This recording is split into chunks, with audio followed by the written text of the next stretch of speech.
বিজেপির দ্বিতীয় তালিকা ঘোষণা হওয়ার পর জানিয়েছে শ্যামপুকুর থেকেই সাধারণ মানুষের জন্য লড়ছেন অভিনেতা বিধায়ক হিরণ চট্টোপাধ্যায়। প্রার্থী ঘোষণা হওয়ার পরেই হিরণ জানিয়েছে এখন তিনি কোনো রকম শুভেচ্ছা বার্তা গ্রহণ করবেন না, যখন তিনি সাধারণ মানুষের হয়ে কাজ করতে পারবেন এবং সমস্ত সমাধান এনে দিতে পারবেন, তখন নাকি জবাবে ফিরিয়ে দেবেন অনেক কিছু। সরাসরি টেলিফোন লাইনে হিরণ চট্টোপাধ্যায় কি জানালো শুনুন।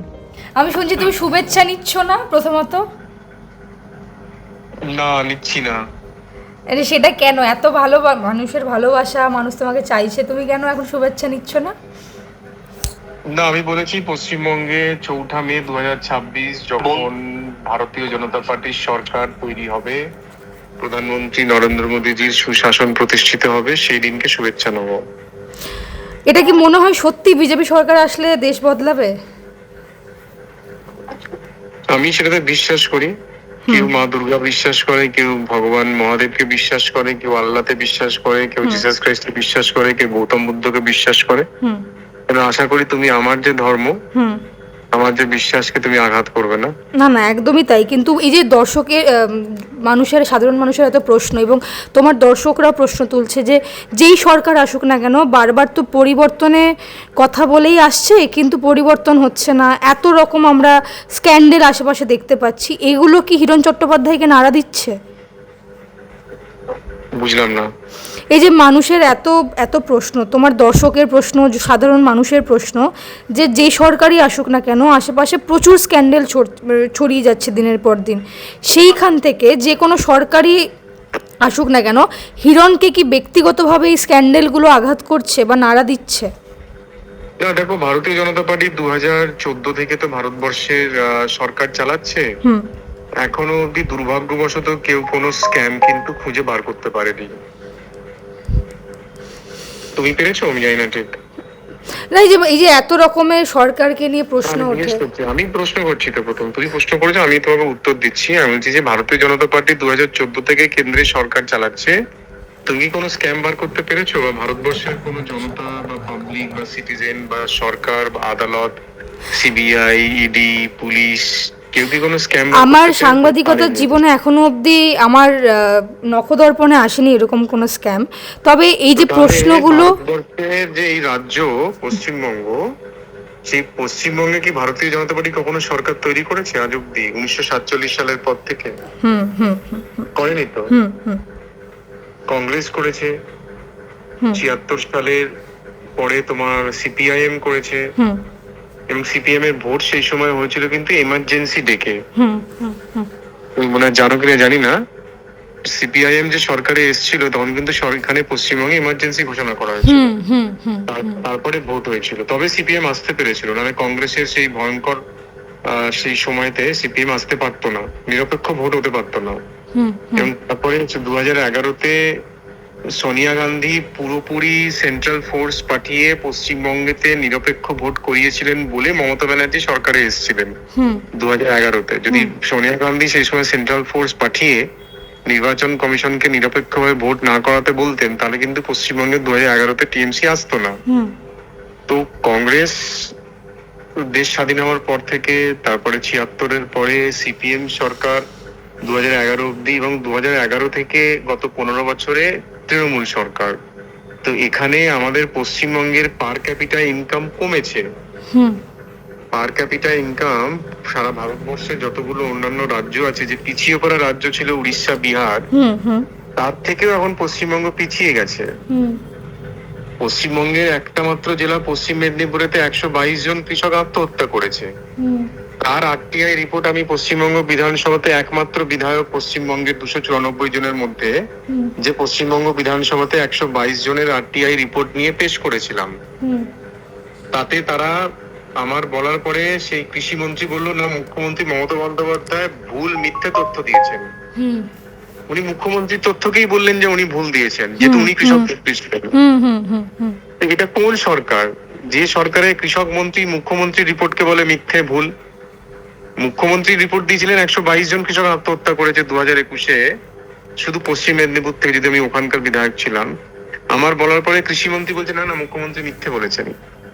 তো অন রেকর্ড আছে অ্যাসেম্বলিতে। 2011 থেকে আজ অব্দি এই মুখ্যমন্ত্রী, এই পশ্চিমবঙ্গ সরকার আজ অব্দি সিএজি কে দিয়ে অডিট করায়নি কোনো ডিপার্টমেন্টের। কোটি কোটি টাকা এসছে, লক্ষ লক্ষ কোটি টাকা, তার কোনো অডিট হয়নি, তাই না? তুমি যে বাড়িতে মাইনে পাও, যে বাড়িতে যে সংসার খরচা করার জন্য টাকা দাও, যাকেই হোক দাও, তার তো তুমি একটা হিসাব রাখো, তাই না? আলুর দাম 40 টাকা হলে তোমার যদি কেউ সেই 40 টাকার জায়গায় 70 টাকায় আলু নিয়ে আসে, তুমি প্রশ্ন করো না এটা 40 টাকা তো মার্কেটে দাম, 70 টাকা কেন আনলে? প্রশ্ন করো তো। তো সেটাই তো সিএজি প্রশ্ন করে, যেটা কেন করলেন, প্রশ্ন করতে দেয়নি সিএজি কে 2011 থেকে। আমি তো সেই প্রশ্ন তুলেছি বিধানসভায়। অতএব পশ্চিমবঙ্গে যতগুলো সরকার এসছে প্রত্যেকে করাপ্টেড, এখনো করাপশনস এর চূড়ান্ত পর্যায়ে গেছে, কিন্তু পশ্চিমবঙ্গে আজ অব্দি বিজেপি সরকার আসেনি। এবং যে বিজেপি সরকার কেন্দ্রে 2014 থেকে সরকার চালাচ্ছে, তাদেরও কোনো আজ অব্দি কোনো করাপশনস খুঁজে পাওয়া যায়নি এখনো অব্দি। তাহলে আমি সেই সরকার চাইবো না? আমার কোথায় অন্যায়? দাদা একটা প্রশ্ন ছিল যে সাধারণ মানুষই বলছে যে আমি কি তোমাকে উত্তর ঠিক দিলাম? একদম একদম একদম একদম। আর একটা বিষয় নিয়ে যে এই যে আমি জানি না ঠিক এই বিষয়টা, মানে যার ধর্ম বা যার রাজনৈতিক রং তার মতো করে সেখানে বিশ্লেষণ হয়, কিন্তু এই প্রশ্নটা কি সত্যি যে এই বিজেপি সরকার শুধুমাত্র হিন্দুদের পক্ষ নিয়েই কথা বলছে, এইগুলো কি সত্যি কথা? তাহলে ভারতীয় জনতা পার্টি আমাদের কালাম সাহেবকে কি করে প্রেসিডেন্ট করলো? হ্যাঁ হ্যাঁ হ্যাঁ। কংগ্রেস করেছিল নাকি? করেনি তো। তো এই বিজেপি সরকারই তো কালাম সাহেবকে প্রেসিডেন্ট করেছেন। যারা এই প্রশ্ন করেন যে ভারতীয় জনতা পার্টি মুসলিম বিরোধী পার্টি, আমি তাদেরকে প্রশ্ন করতে চাই যে একমাত্র ভারতীয় জনতা পার্টি যারা ভারতবর্ষের সবচাইতে কনস্টিটিউশনালি সবচাইতে বড় পোস্ট, ভারতবর্ষের প্রেসিডেন্ট অফ ইন্ডিয়া, যিনি who is the custodian of the India, সেই পোস্টে একজন ইসলাম ধর্মাবলম্বীকে বসিয়েছিলেন এই ভারতীয় জনতা পার্টি। এবং আজকে ভারতীয় জনতা পার্টি একজন আদিবাসী ভদ্র মহিলাকে, তাকে বানিয়েছেন দেশের প্রেসিডেন্ট। যাকে অপমান করছেন আমাদের বাংলার মুখ্যমন্ত্রী, যাকে অপমান করছেন পশ্চিমবঙ্গের একজন মন্ত্রী অখিল গিরি মহাশয়। তো যারা, যে সরকার দেশের প্রেসিডেন্টকে অপমান করেন, যে সরকারের মন্ত্রী দেশের প্রেসিডেন্টকে বলেন যে কিরকম বাঁদরের মতো দেখতে, আপনি তার পরিবর্তন চাইবেন না?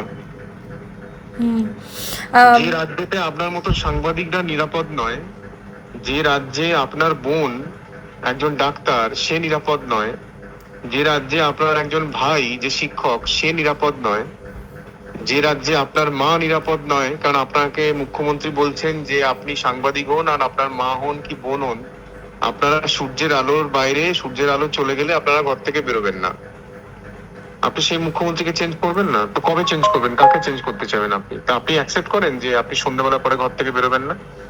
আপনি এখন ইন্টারভিউটা কি আপনি বাড়ি থেকে নিচ্ছেন কি বাইরে থেকে নিচ্ছেন আমি জানি না, বাট আপনি এগ্রি করেন যে আপনার সন্ধ্যাবেলা পরে আপনার বেরোনোর কোনো অধিকার নেই? না, সেটা সেটা এবং মুখ্যমন্ত্রী এটাও বলেছেন যে কারোর যদি রাত্রেবেলা বা দিনের বেলা এরকম অঘটন ঘটে যায় তিনি স্টেপ নেবেন, কিন্তু যেগুলো একেবারে হাতের বাইরে বেরিয়ে যায় সেইখানে মুখ্যমন্ত্রীর তো কোনো ভূমিকা থাকতে পারে না, এটা তিনি বলেছিলেন। কি করে সম্ভব হয় যদি আপনার একটা রাজ্যের সুশাসন না থাকে?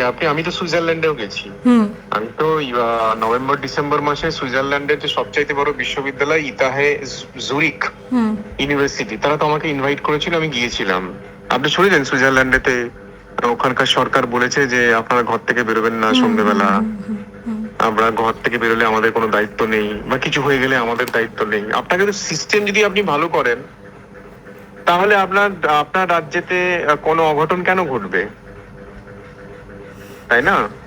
আপনার পুলিশ যদি স্ট্রং থাকে, আপনার যদি নিরাপত্তা ঠিক থাকে, আপনার যদি সুশাসন থাকে, তাহলে তো অঘটন ঘটবে না, তাই না?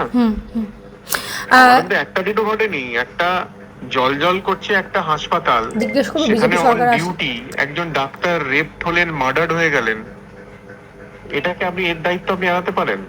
আমি তো জানি না সেটা। এখন যদি কেউ জঙ্গলে চলে যায়, যেখানে কোনো নিরাপত্তা নেই, যেখানে পুলিশ নেই, প্রশাসন নেই, আলো নেই, কিছু নেই, সেখানে কেউ একজন গেল এবং সেখানে কোনো কেউ রেপ হলো, মার্ডার হলো, বা কোনো পুরুষও মার্ডার হলো, সেখানে আপনি বলতে পারেন দেখো আমার তো কিছু করার নেই, ওই জঙ্গলেতে আমার কেউ ছিল না, ওখানে আমাকে না জানিয়ে কেন গেছো, বা ওখানে তো কেউ নেই, তুমি ফাঁকা জায়গায় কেন ঘুরে বেড়াবে?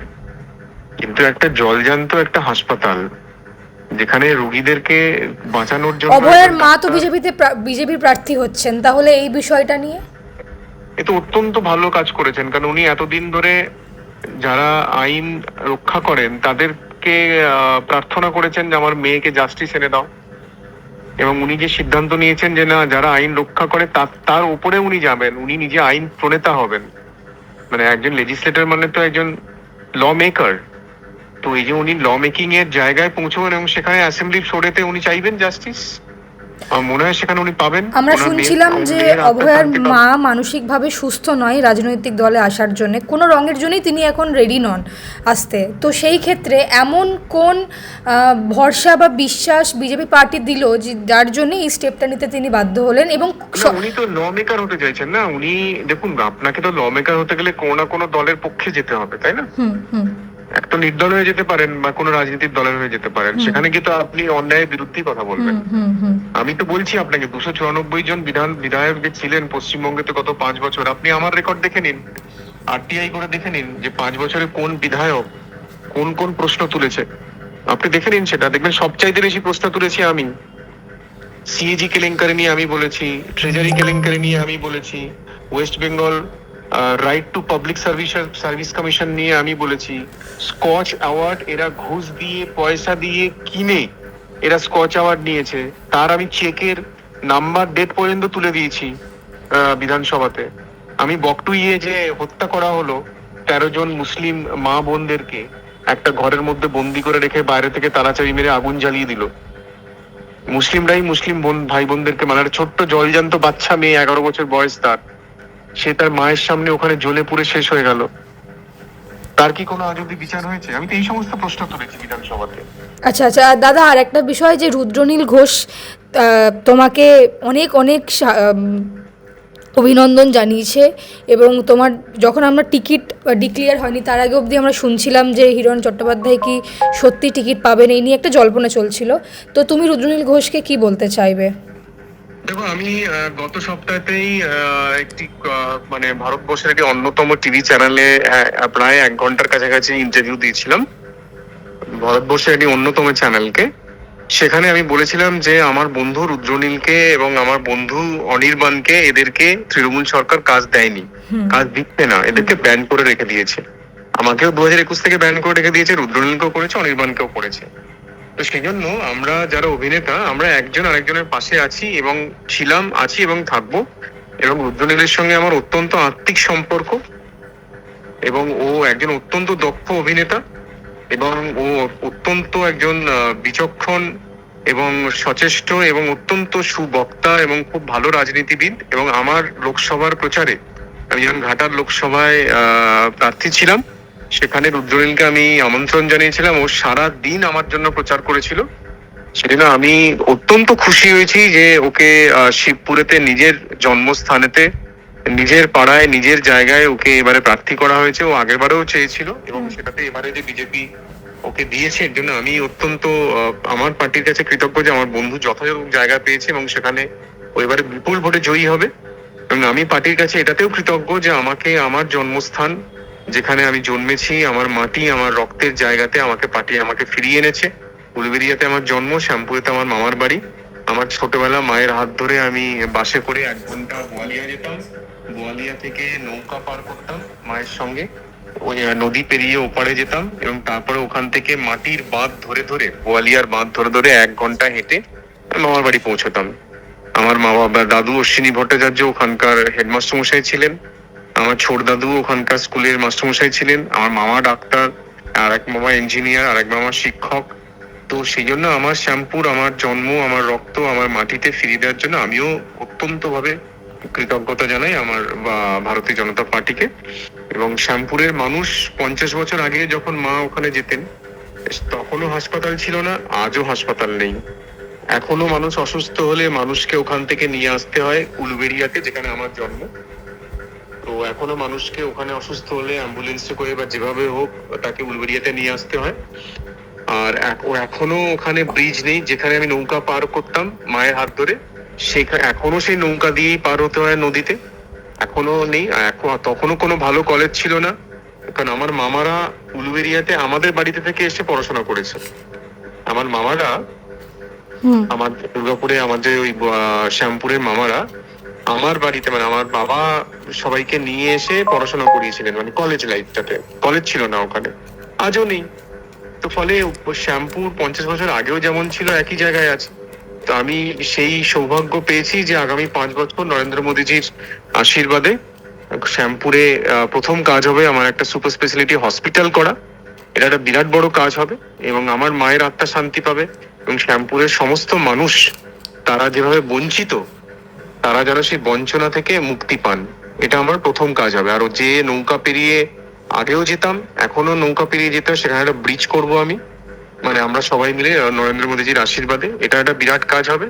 একটা ভালো কলেজ করতে হবে এবং ওখানে কোনো কানেক্টিং হাইওয়ের সঙ্গে কোনো বড় রাস্তা নেই, সেটা করতে হবে। মানে এখনো মামার বাড়ি যেতে গেলে গাড়ি নিয়ে যেতে পারবো না, গাড়ি বাঁধের মধ্যে রেখে ওখান থেকে তোমাকে টোটোতে করে মামার বাড়ি ঢুকতে হবে বা হেঁটে। আগে তো হেঁটে যেতাম, এখন মামার বাড়ি যেতে গেলে আমাকে গাড়িটা মানে তোমার বাঁধের ওপরে রেখে ওখান থেকে হেঁটে হেঁটে বা টোটো করে পৌঁছতে হবে। এখনো রাস্তা নেই সেভাবে। থ্যাংক ইউ দাদা। ঠিক আছে গো, ভালো থেকো। দাদা হ্যালো হ্যালো হ্যালো। হ্যাঁ দাদা, আরেকটা শেষ প্রশ্ন আমার, আমি সরি ভুলে গেছিলাম, যে তুমি আবার সিনেমায় কবে ফিরবে? আমরা রাজনীতির মঞ্চের থেকেও দেখতে যেমন চাই, কিন্তু তার থেকেও বেশি আমরা পর্দায় দেখতে চাই হিরণ চট্টোপাধ্যায়কে। এবং একটা কোনো রোম্যান্টিক সিনে তাকে আমরা দেখছি প্রেম করছে, অ্যাকশন করছে, আমরা এরকম একটা ক্যারেক্টার নিয়ে তাকে দেখতে চাই। কবে দেখতে পাবো? না দেখো, 2021-এ আমি হওয়ার পরে প্রডিউসাররা তারা যেভাবে আমাকে, তো আমি আগেও বলেছি, তারা বাধ্য হয়েছিলেন আমাকে ব্যান্ড করতে, না হলে তাদেরকে বলেছিল যে তোমাদের ছবি আমরা রিলিজ করতে দেবো না।